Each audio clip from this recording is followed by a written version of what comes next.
What's up, everybody? Is live. I'm here with Kelly. We got a quick show tonight, guys.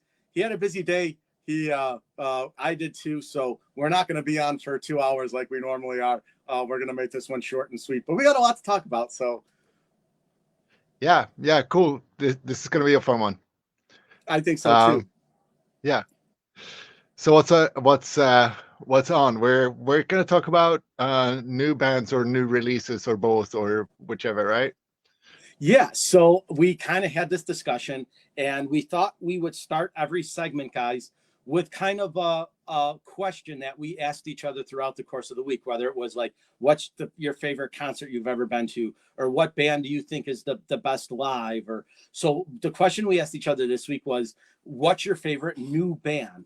Like a band that just had a new release and is a newer band. Maybe their first release has been this year, or maybe like 23 or 22 at like the very earliest. And we were just kind of talking about it. And I know I came up with one and he came up with one. So you want to start? Yeah, I can start. Well, they're not a new band. They've been around for a long time, but they made sort of the switch to metal recently, which is what I think is exciting. And they're called Smash Stereo. They're out of Italy. And what they did now on their most recent release, which is called Metal Morphosis, was that they took their more electronic stuff and turned them into metal tunes, basically. And it's really fantastic stuff. It's really really good. It's instrumental though, so it's not you won't hear any sort of growly vocals or whatever, right? Mm-hmm. And there are a lot of electronic elements in it. But it still sounds super heavy and super metal, and I think it's really innovative and interesting in that way.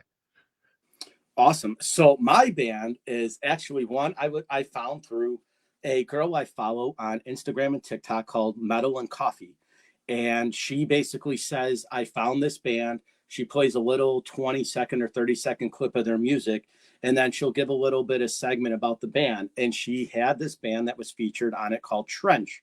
And I didn't know anything about them. And I went and looked it up, and they are incredible.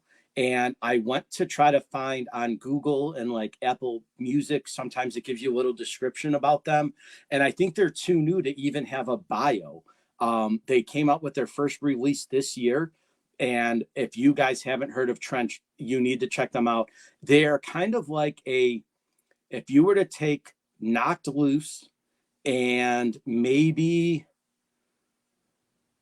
I'm trying to think of like an old school like hardcore band, and you kind of melted them together. So I'm not as hardcore as like Bad Brains, like punky-ish, but maybe like a Hate Breed, like earlier Hate Breed kind of Shadows Fall, and you mix them with Knocked Loose. That's pretty much what you get. And I thought they were incredible. So they're my pick for new band. So if you check out the band Trench, Trench, they are awesome. So that's my pick. Yeah, so no, when you told me about them, I looked them up too, and what I found was pretty interesting is that they do collaborations, right? I think that's something that metal bands haven't done that much. I know that was one song collaborating with City and Color, which is a little bit, well, it's not Mm-hmm. that odd. I mean, City and Color was is the solo project of a guy from the metal band Alexis on Fire. Mm-hmm. Um, and they were on I don't know how much they were on the radio here in the US because I was in Canada at the time, but they were on the radio all the time. So that's pretty interesting. And I think there were two or three other songs too that had Yeah, they had a collaborations on them. And right. it's that I think that's just an interesting concept that, metal bands haven't really done before, right? It's, you can have a guest person play so much, but it's hardly ever you see like, Right. Trench featuring, you know, other band. I Yeah. should have There's a made notes of. band called Teeth that does it a lot. It's Okay. T with the number three. So it's T two threes and then TH. They do a lot of collabs with a lot of bands, and they're more of they're a heavy metal band, but you could definitely tell the industrial influence that they have. Kind of like an Author and Punisher type of thing, where it's like a 2-man band, but they kind of have that. So they do a lot of collabs too. So that they're another cool band. They've just been out for a while. They're not newer, but they're Right. they're they're they're kind of cool. in terms of that. And I know that you had mentioned a lot of the band you picked that was more outside of the metal genre, getting into the metal genre. We're seeing that a lot lately, right? With a lot of these Hmm. bands that are kind of becoming more considered what back in the day was hardcore. And you're starting to see a lot of these, especially I've noticed it in country music, right? Where before it was a lot of violins and fiddles and, banjos and stuff. And now they're starting to play electric guitar. The drums are starting to get a little heavier. And like, so you kind of see that trend towards the hard rock, heavy metal genre in a lot of different things. And the one that comes to mind is Poppy. I don't know if you're familiar with her. Not really. I seem to. It rings a bell, but I can't place So it. she was basically like I don't want to say a Taylor Swift, but she was in that vein, right? Like a very radio friendly thing. And she put on corpse paint and did a metal album. And it was very good. I was surprised with a lot of the songs that she did. Now, some of them were cheesy, they kind of sounded like baby metal, but she had a couple that you could tell the musical guests she had on, whoever she found, like, they were definitely metal guys. So it was unique because it was like, here you take this basically dance, hip hop type of person, and she created a metal album. And like I said, I would say 95% of it is cheesy, but the 5% is really good. And one of the songs I really like. Yeah, but I mean, I think it's cool that people try. I think it's, Sure. you don't know until you try it. I did a bit of a post earlier this week about movie soundtracks. I think it's I great did. that We were Nine going to Inch talk about that. Nails. Yeah, so I think it's really good that people are at least trying it out, see if it works, and if it Yeah. doesn't, it doesn't. But you don't know until you try it. So Yeah. that's And awesome. I think that with, like, I know you mentioned it earlier with like metal bands being in movies and, obviously scores that are written. I know you mentioned Rob Zombie. Obviously, he's going to score his own movies because he can, right? But I know Yeah, you mentioned, like, Trent Reznor and Mike Patton from Faith No More. Collectively, they've done their own stuff within movies, voicing Hollywood soundtracks and stuff like that.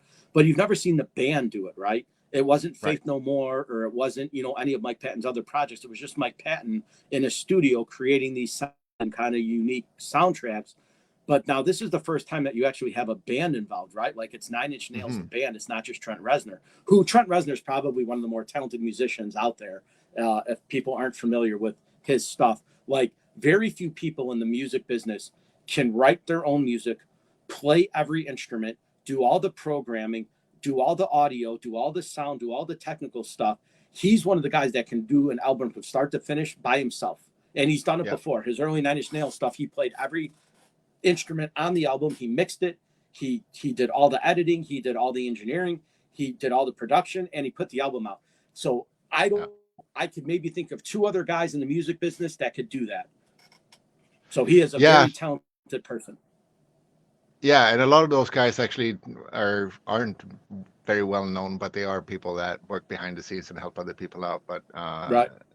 um, especially like in the movie business, like how many people really know score composers, right? Right. There's a handful of people that we know, but Sure. like you said, bands. I mean, yeah, there was Goblin that did Suspiria, right? Mm-hmm. Yeah.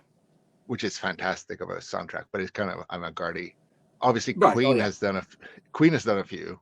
Sure. Um, they did Highlander and they did Flash Highlander. Gordon and stuff. Yep. Yeah, so there have been some bands that have done that, but I just think that Mm-hmm. it's ripe for bands to step in there. Um, but yeah, I'm struggling a little bit. Like, what bands would have that versatility to be able to cover the full spectrum of a movie arc, right? I mean, it's easy if it's a full on Yeah. just uh Right. yeah, end to end action. Then metal can go all the way, right? Yeah. So I The metal we definitely think. like, right?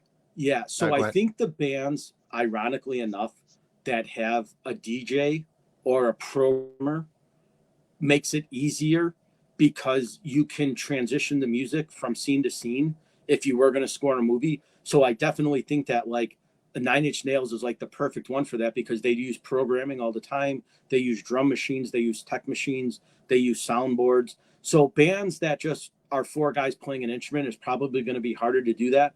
But if you Yeah. had a band that had a DJ programmer or some kind of like other musical influence just besides your typical guitar, drum, bass, and singer, is going to be much easier to do when it comes to that, because you're going to know how the sounds are, you're going to know the keys, you're going to know the notes, you're going to know the tunes more than you would if you were a programmer in your band. So I think Yeah. that would be like, so ironically enough, I would probably say like Rammstein would be able to do it fairly well, right? Because they have a Yeah. keyboardist, but he programs, they got the machine, he does all the, he's got the laptop, he's got all the sound bites. So they would probably be a band that comes to mind that could say they would be able to do that probably relatively easy. Where when you look at bands that don't have any programmers in the band or DJs, it's going to be harder to get those sounds. Yeah.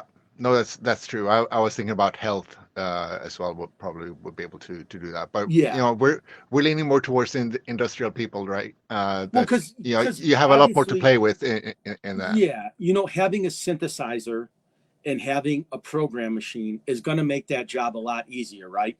So Yeah. when you look at all the bands that have that synthesizer sound in them, whether they're hard rock or metal, it's just going to be easier for them to put the music to the soundtrack because they know the breaks of the songs, right? When you're using Yeah. a synthesizer, you have to know when to put the digital part into the music.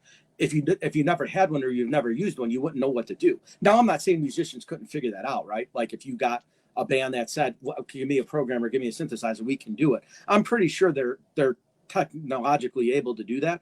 But the bands who already established themselves with song introductions and sound bites in the music, it's going to be much easier for them on cue to know when that's going to come into play. And that just makes Yeah. things easier when you're doing a score. Yeah. No, that's true. Thinking of traditional or the 4-piece, 5-piece band type thing. So I think we talked a couple of episodes ago about the bands that are getting symphony orchestras or that sort of thing into Mm-hmm. their music, right? So I think they could also try Sure. to pull that off, like Septic Flesh or bands like that. Yeah. Um, But Septic Flesh, though, is unique too that you mentioned them because they also have an organ, they also have a keyboard, they yeah, also have that is this, true. the synths. So, like, you take a band like, say, for example, Nightwish, right? Nightwish always had that opera kind of overtone to a keyboard, a synthesizer. They were always kind of had that digital sound to their music. So, again, for them, it would be, I think, easier just to know what parts come into play versus a band that's never used one before. It might be a weird thing to say, okay, during this tone of the guitar and the break in the song is going to be a 30-second soundbite. They might not use that. Whereas somebody who plays that, like Septic Flesh, they'll stop the song for a piano interlude or a piano solo and then pick up the heavy Yeah, part. They know the timing of their songs. So I think it would just make it easier for them to do that. But again, yeah, Hollywood is Hollywood, right? They do sound bites with bizarre objects anyway. So I think if you yeah, got a talented band, they could coax them along pretty easily. They could coach them for a few days and say, okay, we need this sound at this time, and you could do it. A perfect band for that would be like Rage Against the Machine, right? Tom Morello sounded like he was a DJ on a guitar. He could easily score right. any movie. He'd Yeah, be able to do that. he's on that level of musical genius that just put him in a room and let him play it, and he'll come up with something great. Like he has Right. that type of talent. But I'm also thinking, and to tie a little bit back to where we started with, it's not a new band, but a new release, at least Hammerfall Mm-hmm. just released an album. But so I think that a band like that, like or Blind Guardian, that type of more like power metal, Yeah. because Yeah. imagine that being the soundtrack of Lord of the Rings, Sure. right? It would totally work. And I mean, Blind Guardian obviously did Lord of the Rings Yeah. as a album or songs for quite a bit, right? Yeah. And any one With of it those, with the acoustic and folky stuff, yeah. blended in. So Right. that could work as well, right? And again, all I think I know Powerwolf and Rhapsody. Well, now they've broken into like three different versions of Rhapsody, but the original Rhapsody, the when Luca Trulli was doing it, they had all those synthesizers and keyboards too, and he had a great voice, so they could easily have done it, right? They could have taken one of those old time medieval movies and scored that very easily. I think you're right. I think a lot of those bands that have those overtones in it, right? If you have a World War II movie, you take Zabaton's music and you put it right in, it's going to fit, right? That's what they do. They all their songs are about wars. Yeah. Um, And speaking of more new releases, they're not metal, but metal adjacent. Heilung, I don't know if you've heard of them. They're like Mm-mm. pagan folk, but they are a Danish German. Have you heard of Hmm. Wardruna, by the way? Yeah, yeah. Okay, Wardruna, so they're Evaluate. Yeah, yeah, so yeah, that's the Gorgoroth guy. But so Heilung are sort of in this that same vein, which I know it's not metal because they don't have drums and guitars and that sort of thing, sure. but I still think that there's But you could easily add that, right? If you took that band an and put a element. Monomark behind them, Yeah. right? Um, They'd be able to do it. It's not difficult. y- And a lot of those bands that are in that folk vein, they have those thundering sounds anyways, right? When you listen to like Celtic music has that overwhelmingly heavy bagpipe and drum sound to it anyways. You put a guitar and bass in that, you've got a band right there. They could easily do that. It's a yeah, pretty good draw. yeah. If the Celts had access to heavy guitars, they probably would use them, Sure, absolutely. I agree, So right? yeah, And it depends what kind of movie it is too, right? If you're doing yeah, a blockbuster movie like Titanic, and you have any one of those bands we mentioned with overpowering vocals and drums and guitars, that you could put yeah, that well, to any power movie, right? Any movie. And if you have a war movie, pretty much any metal band is going to be good because that's what they play. I mean, I don't know if you saw Zero Dark 30 about Bin mhm. Laden, but like when they were torturing the guy, they were blasting black metal, right? They were like, they were playing that 24/7. It was just a bunch of noise, to get somebody to go crazy. So Yeah. the scenes would fit the songs relatively easy, They should have chosen country instead for that though. right? Kids music, that would be Yeah, terrible. That right. would that would break me in 10 minutes. Um, yeah, yeah, no, you're right, and I mean, it absolutely would not work for some movies. Sure. But as much as I'm not a Metallica fan, but I think that they could pull it off too. Like they have Yeah. They. obviously a range there. They can go from heavy to light and pretty Yeah. And I mean, like you to take a brutal. song So like, you have a beginning scene of a movie, right? And you have a cars chase scene or something like that, and you put For Whom the Bell Tolls, like you can mesh that up relatively easy, right? Like the doo doo doo, like you could see yeah, that being an action movie sequence. That song is perfect to start out a movie like that. So it would be relatively easy to take any of their songs and put a movie to it. I mean, you could take their catalog of music and basically take any Metallica song and put it in a part of a movie that's going to make sense, and it would.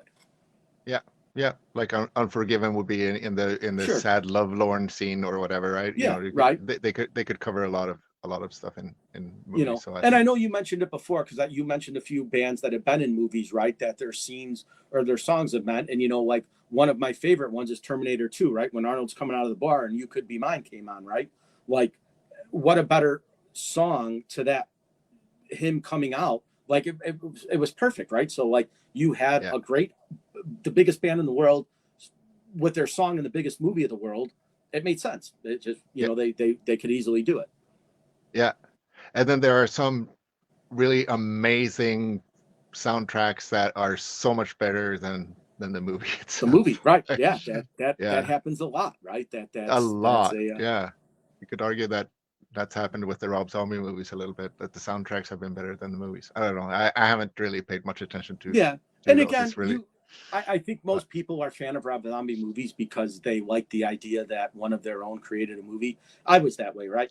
And I think I yeah, mentioned at our first podcast when I went to see House of a Thousand Corpses, it was no different than going to a rock show. It People were lined up for that movie like yeah, a concert. yeah, You bought your tickets, you got in. They played the song, the score. The movie when I watched it in theaters, I was like, it was okay, right? It wasn't like I didn't say this was the best horror movie ever made, but I appreciated it because it was Rob Zombie and I focused more on it. Now, had that yeah, movie been made by anybody else than Rob Zombie, I would have been like, this is a complete piece of shit, right? But because it was right, Rob Zombie, it made sense, right? The yeah, overbearing amount of blood, killing, slaughters, things like that. Like it was, it just kind of made sense. And then, like I said, you had, Bill Moseley played that role to a perfect thing. Sid Haig was fantastic, right? So like the characters he had were good. They were there, right? So you yeah, you had William Forsythe play, the guy's been in 150 movies in his career. That was just, the icing on the cake, right? He was great for that role. So you just appreciated it because it was Rob Zombie, right? And you gave him all the credit because you're like, here's a guy that loves horror movies and decided to make one, because a lot of heavy metal people are horror movie fans. I know Kurt Hammett's a big one. I have his book, but Hmm. Kurt Hammett's never made a movie, right? Could he? Probably, but Rob Zombie did. Yeah. So you give him credit for doing it. Yeah, but I mean that touches on, like, getting the in, right? Yeah, It would be easier to get a metal band to score a horror movie than to score sure. Titanic, right? Yeah, So if it was more like, okay, instead of just having the zips and things and boomy sounds in horror movies, how about replicating what Goblin did for Suspiria or whatever? Like, get a metal yeah, band in there and score yeah, score a horror flick. That would be a lot easier of a risk to take. And if you get a name band, that people recognize, then it might be sure. a little bit easier too, right? So I think that could be Yeah, and I a think good that's the start. thing, right? Like, I think a lot of modern horror movie directors are big into the music, and they're big into the ambiance, and they're big into the scenes. So I think you're going to start seeing in the next few years where you will have metal bands or metal artists at least scoring music. It might not be the band, but they might take like Slash and say, "You're a horror movie guy. We want you to do this." He would do it, right? Like he'd be a Yeah, guy that'd be able to, compose, write some music, write some, spooky stuff, and then play it, right? And I think, a lot of people will look at John Carpenter for doing that, in the 80s, right? He scored yeah, Halloween, he scored Big Trouble in Little China. He had, I think, 8 or 9 movies under his belt, and he was known for that, right? But John Carpenter could have went to any musical act at that point and been a synthesizer, guitarist, drummer for that band. Like he would have been perfect. He just yeah, decided to score movies. He could have been in any band at that time and done well for himself. He just decided that he was going to score movies, and he was, the horror movie genre just kind of captured him, and that's what he did. yeah, for sure. And definitely, set the pattern. So, a similar thing didn't happen with Rob Zombie scoring, right? Or Yeah, co-scoring, whatever, right? But it could have, sure. if the movies would have as good as John Carpenter movies, right? Yeah. Um, And ironically so, enough, I think another guy that would be probably do fairly well at that would probably be Marilyn Manson for mhm, movies. He'd mhm, probably do a very good job of doing that kind of stuff, just yep, because of his thought process, the way he scores his music, the way he does his stuff. With his first couple Manson albums, right? Like they were good, right? I was a fan of Manson. I know a lot of people thought it was cheesy and cheeky, but I was like, you look at Ellis Cooper before and the shock rock stuff, like it made sense for me. Like I liked his first few albums. I thought towards more now he's more weird than he is anything. He's become more eclectic. But his first couple albums, you couldn't deny the awesomeness of that. And John Five was a guitarist for 7 years. So yeah. Yeah, and there's another pathway in too. You mentioned how Poppy was sort of dabbling in metal, and with mixed results. I think that I know that Hans Zimmer is into basically any kind of music, and he would mhm, probably know a lot. He could probably, sure, like, no, this soundtrack, it needs metal, and yeah, he'll probably do a pretty good job of it. Tom Holkenborg, Junkie XL, obviously, yeah, Mad Max Fury Road with a most awesome, yeah, and the battle wagon with a guy with a fire yeah, spewing guitar, like that was pretty awesome too. I mean, it wasn't a and I metal think song or in whatever, but modern times, that was metal scoring for a movie. I yeah, think that particular. and I think in modern times, I think one of the movies that sticks out to me because I went to see it in theaters that had just an awesome soundtrack and every song in the movie made sense was Freddy vs. Jason.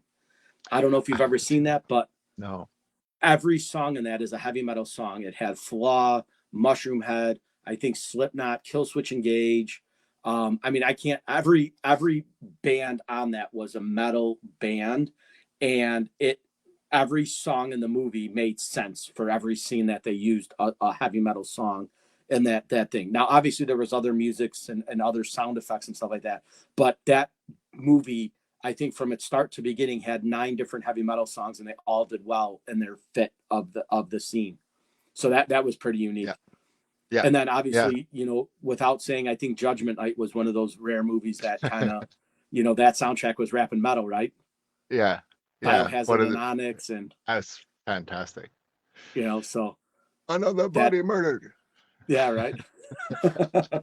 So I think, that those movies had been made, right? And it's, and you look at even a movie like Jaws, right? Like at the time in the 80s, if you had Metal Band with Jaws, can you imagine how awesome that would have been? Oh fuck, Right? that would be Like, so awesome. just, it would have matched. It would have been perfect, right? I will throw that challenge out there.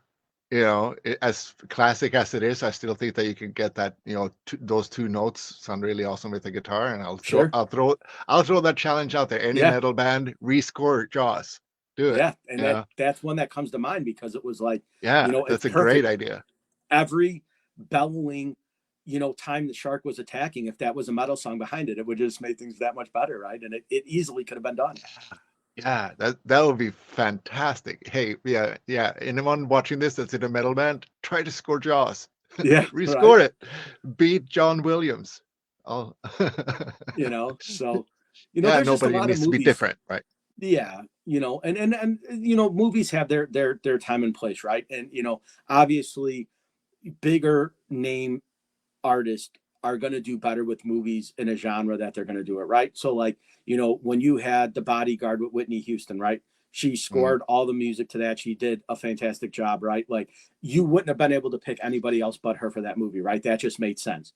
But when you yeah. get a lot of these action movies, like, can you imagine Heat with a heavy metal score on it? Like, that'd have been awesome, right? Ah, Shoot out in the middle of yeah. the thing with like with hard guitars and drums, like that just makes the adrenaline get that much higher. That would have been a perfect movie for a metal band to get behind. And think about it, like Bond movies, especially the Daniel Craig Sure. type ones, could also have been good that way too, right? Yeah, a Um, lot of that. and I think basically every heist movie, Right. Yeah. heist Right. movie, you know, Sure. That's uh, so yeah, yeah, I think there's a huge opportunity there. I think it's going to be a little bit of show first. I think that yeah. metal bands, I think they can do it. They will have to sort of test things out and sell it to Hollywood, Yeah. probably And more than again, Hollywood going to seek them out. right. And you Yeah, have to know the band that you're going to get for the movie you're going to make, right? If you're going to yeah, make a love story, it's probably not the best idea to have a heavy metal band come in and try to do that, right? But if you're going to make a very action packed movie or a very gore driven movie, it makes sense to have a metal band do that, right? Like, yeah, yeah, and a lot of these independencies probably just can't find anybody to pay to do it, right? Because you're not going to have somebody donate their time to score a movie where they're not going to get compensated for. But I think if you had a big budget movie and you found a big budget band, it could easily be done. yeah, yeah. I totally agree. Totally agree. You know, Cool. but Do yeah. you want to? So Do we want to jump back into just if there are any other, maybe not new bands or new releases, just to sort of try to go full circle there in case anything was unsaid? yeah, so I actually just caught a glimpse of the new Powerwolf album. I really liked what they did with Angela White Glues of um uh no, I can't think of the band she's in. Um, why can't I think of her band now? It's Arch Enemy. Duh. Oh, okay. So she did a couple songs with Powerwolf on their last album, and I don't know if you've seen them lately, but they've kind of adapted like the black metal makeup to power metal music. They're wearing that Oh, really? shadow white and black. So it's still power metal. It's still the guys in Powerwolf, but their image now has gotten a lot darker. They're starting to wear the trench coats. They're starting to dress like more black metal. So that intrigued me a little bit. I like their new release. The new song they put out has been awesome. So that's another pick for me for that as far as new music goes. But having the power of social media with TikTok and Instagram, when you're going through all this stuff and you hear a song and they're like, "Hey, we're a new band. This is our new album." Like, I think the approach is smart for them to do that, right? Because back in the day, there was no access to their music unless you were on a paid subscription. Where now they can put out a 30, 40-second clip of their songs and say, "Hey, check us out on Apple. We just dropped a new single." So I don't know. I like that aspect of it. So I find a lot of my Yeah. new music that way, just scrolling through TikTok and Instagram.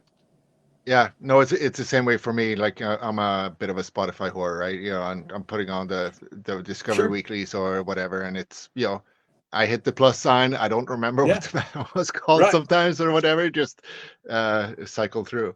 But there's some really good stuff out there. I don't necessarily always look up their bios either to see if they're new or old. It doesn't really matter. But Yeah, um, I'm the same way, right? Because you sometimes you'll have like you'll recognize somebody's voice, but they're not in the same band anymore, or they're like check out my new band, or like do that. yeah, I know like Tommy Vex does that a lot, right? So Tommy, had left Bad Wolves. He's doing a solo thing now, but he's the first one. Like he'll be like check out my new song, and he'll put the link in it. And if you go to his website, you can download it for free, or it takes you right to Apple and it pops up and you download it. So I like that aspect. It yeah, just makes it easier, right? Check out my new yeah, song. Here's the link. You click on the link, it takes you right there. It takes all the legwork out of going and typing his name, finding it. So it's kind of nice that they set it up that literally takes you right to Apple or Spotify or Amazon, whatever one you pick, and it takes you right to the song. So it's yeah, it's kind of a cool thing. So he's yeah. embraced that, and I think a lot of bands are starting to do that as well. Yeah, no, that's really good, and I think that the younger bands are probably better at doing that than the older ones, or the older ones Yeah, that are established probably hire people to do that for them, sure. Oh, whatever. absolutely right. But Yeah, because you James see what I Hetfield's mean, not on like, Instagram posting videos, right? right? Yeah, and yeah, but I do think that that's something that's been untapped. Well, not really, but on TikTok you see much more of the pop culture rather than in much Sure. metal Oh culture, yeah. right? So I think it's something for metal bands to try to tap into as well, just promote themselves a little bit more efficiently on the Yeah, and I think platforms. it's easier, right? Because you don't have to hire a management team to do your press stuff. You do it yourself now, right? So you save a lot of money, and that's your own marketing team, right? The more Yeah, you put it out, the more people are going to see it, and the more you can pin other famous people that are going to listen to it and promote it is the better, right? So that's the way that it happens. So yeah, absolutely. Hey, did you see that Mushroom Head came up with a new one too? I don't know yeah, if you. I did. Yeah, yeah. I listened So to it too. It's good.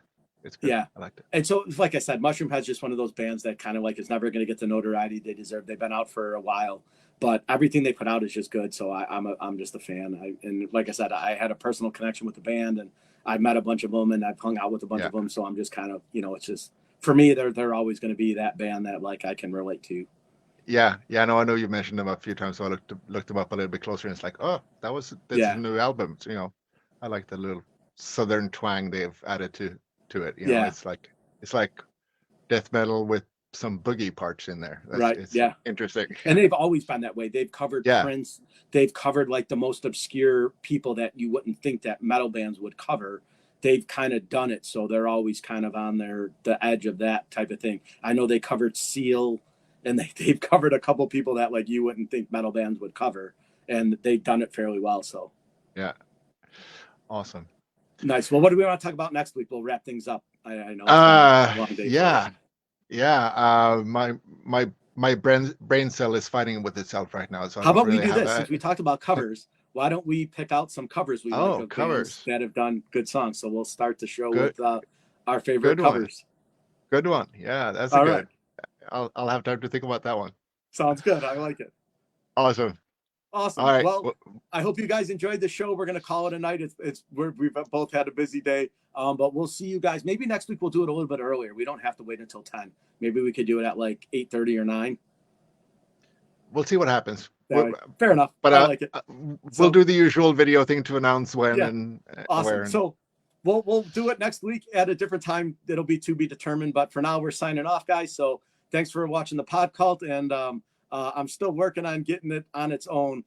It's not been easy, especially with Facebook and YouTube. So I'm working on it. But we're eventually going to get separate. So awesome. Thanks all everyone right, for sounds watching. good. All right, thanks everybody. We'll see you next week. Cheers.